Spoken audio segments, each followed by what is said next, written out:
So, Well, and I think you've had experiences with properties where you've gotten in and you've had a couple of surprises. If you were to give anybody advice today, what would you say, are the things that if you could do it over again, would you try not, you would say, I wish somebody had said this to me, or what could have you done differently? well, when I got my first property, I didn't even know what underwriting was. So I didn't know so many things. I didn't even know what I didn't know. So, but somehow I was able to get through with people assisting me, like Brian and you, and it's like, oh, this is how you do this. And I didn't know what a debt service credit ratio was at the time. And you realize that how important that is, and that actually it's your friend, because you don't want to buy something that doesn't support itself. So, yeah, what did I learn that there's actually homework to be done. So my advice would be, study up. There's a lot of podcasts you can listen to. That's something that I never really listened to. I don't know when podcasts came out, but it's a relatively recent thing, at least for me. Sure. But I listen to a lot of podcasts while I'm mowing grass, and I've learned a lot So who are your favorites? You might want to write these down, folks. That's helpful here. I would say that as far as being motivated, Rod Khleif is very good. Mm-hmm. There's Grant Cardone, you can either take him or leave him, but he has a lot of good information though too. Mm-hmm. I listen to a lot of mafia podcasts. I actually listened to my first one from you recommended for me, the Sammy one, and I listened to that today actually for the first time. Sammy the Bull. Sammy the Bull, yep. I listened to him. Yep, listened to my first Mafia podcast today. Woohoo! Yeah, entertaining anyway. Mm-hmm. Well, so as far as Robert Kiyosaki now, because there are some young investors here, can you give just like a brief overview of what that meant to you and what you actually plugged in? Probably the practical. The biggest one was the idea that you want your money to work for you. You don't want to work for money. You want your money to work for you. So what you're going to have to do is save up some money and then buy an asset that provides cash flow. And that's how your money works for you. It doesn't mean buy a big house, because that's a liability. But if you buy an income-producing apartment or house, that's an asset. And your money's working for you. Plus you get the tax advantages of investing in real estate, which are enormous. Well, that leads me to a tax advantage that you actually have had a pretty decent experience with. Can you talk about cost segregation a little bit? Yeah. Yeah, that was another concept that I wasn't even familiar with until after buying my first big apartment building. But the idea is that I think it was President Trump in 2016 changed the tax laws, and what he allowed you to do was take depreciation on your assets, things that wear out, like carpet, trees even, just things that are wear items that are amortized over time. Well, instead of amortizing it over 20 years, you can amortize it all in the first year. So what that effectively allows you to do, in my case, I bought a property for $1,250,000. So I put $250,000 down, did a cost segregation study, which only cost $7,000, and got $300,000 in deduction. So I got most of my money back by doing the cost segregation study. So that's an unbelievably powerful tool. Yeah, I think it's a really awesome one. Mm-hmm. And then if your plan is to die, then you don't have any of that recapture later on. Yeah. Not that I think all of us are going to die, whether we plan to die or not. Right? Yes. Question. So, Pat, on your second property on McMinnville, what lessons did you learn from that purchase, that experience? I learned that it's good to have lots of cash on hand.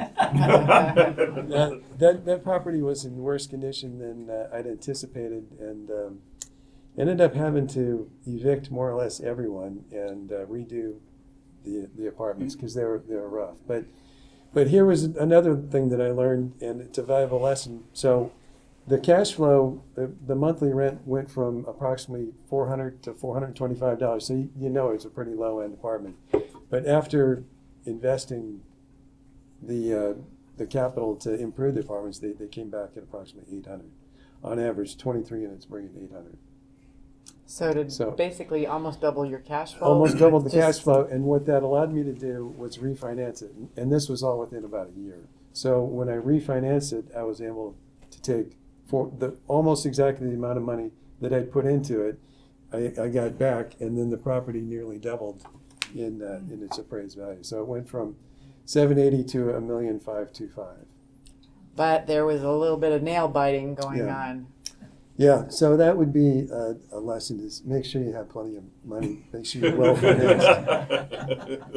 Reserves and because you don't really know, and actually that kind of is happening right now where we're actually finally starting to see a few multifamily deals loosening up and having more product. Just one second, where because people made that mistake and they didn't have that money on hand, and so they have gotten they were leveraged almost to the hilt, and then some had some sort of surprise, and they made it through COVID. They got all the COVID money and all the government assistance, and now that all that stuff has happened, settled down, now the piper has come calling, and they are for their to be paid, and they're stuck because they have to turn a unit, more units than they anticipated, or now they're having what is called economic vacancy, which is a fancy word for saying they're occupying the property but not paying. And it doesn't matter, you can get them out, you have to get them out and go evict them, but how long is it going to take to get them out? And depending on which state they're in, that is going to matter, because in Kentucky the rules are different than they are in Alabama or here in the state of Tennessee. So, Brian, you had a question. No, I already asked mine. Okay. So Anyone I think else? Tommy had one. Yeah, Tommy.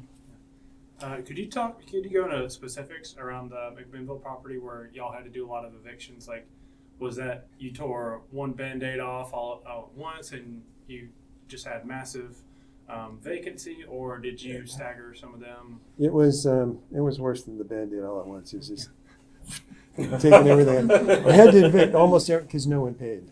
They decided we've got a new owner. The previous owner lived nearby, and he was their buddy, so to speak. But as soon as I took over, they stopped paying.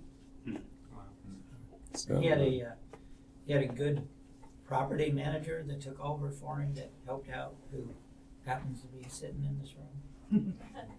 Right, Rick? After the eviction. Yeah. right. Yeah, but he helped lease them back up Yes. at a fair market rate.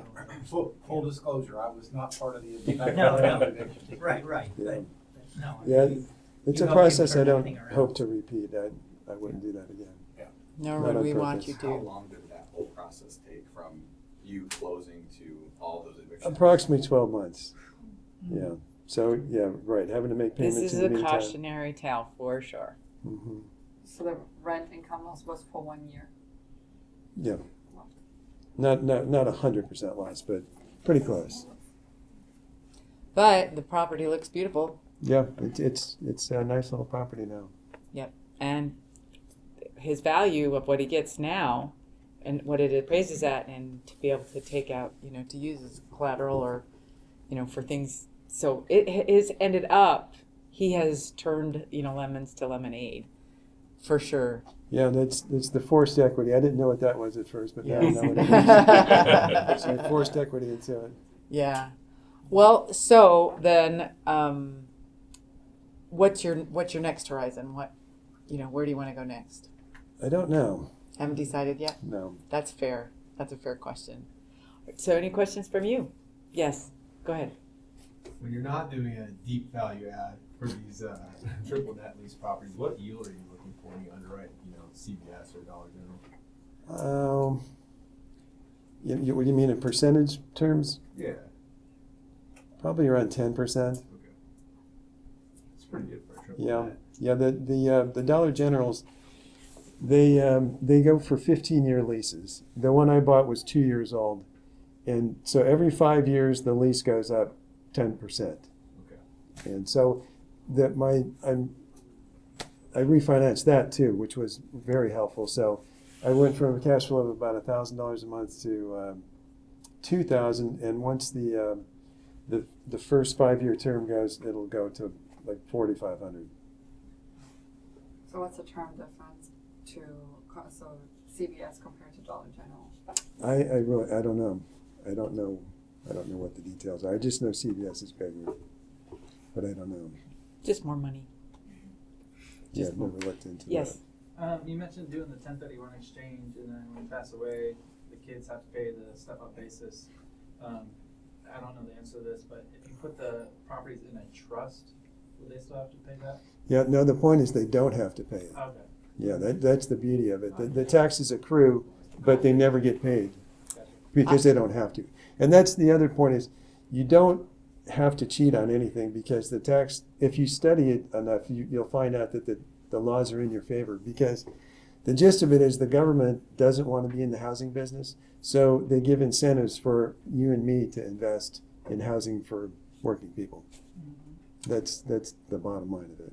And I want to be adopted. I'm kidding, not really. Does that change though if your children then decide to sell anything? Yes, it does. So in that case, you still wouldn't want to sell it. So you leave them the CVS store, and then they can sell it because they inherited it. Say it's worth $5 million. They sell it for $5 million, and there's no tax consequence to them. Okay, gotcha. You know. Kind of a cool scenario, don't you think? So the whole accelerate to generational wealth, that's the cool thing about investing in commercial real estate. He really did hit on it when he said the government does not want to be in the housing industry. So people say, why multifamily? Well, because they incentivize that. But then why other segments? Why industrial? You own industrial. Why did you buy industrial? Which one's industrial? The high street. Oh, okay. Yeah, that's true. Yeah. That's so neat. I can't keep track. I bought that because we got a really good deal on it. It was my brother Terry and I bought it we paid cash for it. It sat vacant for a while, but now it cash flows unbelievably well. Mm-hmm. But actually, my belief is that I'm confident that our government is going to keep inflating the currency, inflating the value of it, and deflating the value of it.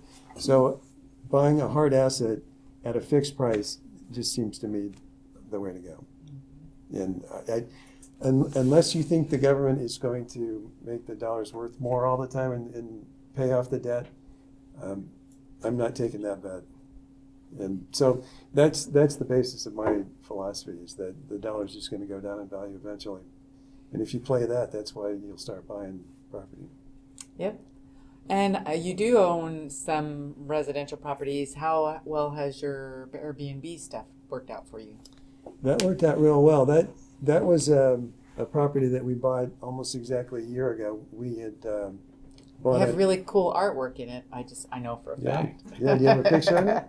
No, I was teasing because I know, gave you. I Yeah. know, but you should have Oh it on no, your wall. it's not yet. Yes. Yeah, but we had bought a house that I got it for a very good price. It was a nice 4-bedroom house in Columbia that the person that was in there had lived there for 35 years. She'd inherited from her parents, but she absolutely trashed it. So she was supposed to pay on the note that because she borrowed money from me. Well, she didn't pay. Long story short, she got evicted. We got to redo another house. But in the meantime, while we were rebuilding the house, the market went wild. So the house that I bought for $100 went up to $480 when we sold it.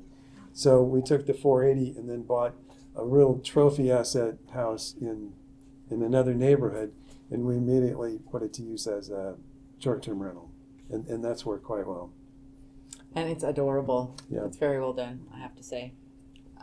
It's a very, very neat asset. And so you may not think you're very diversified, but I think you're starting to see that there's the picture that he actually is. And that's part of our job, is to take people from their first investment to portfolio maximization, which includes part of is risk management, which is diversification. So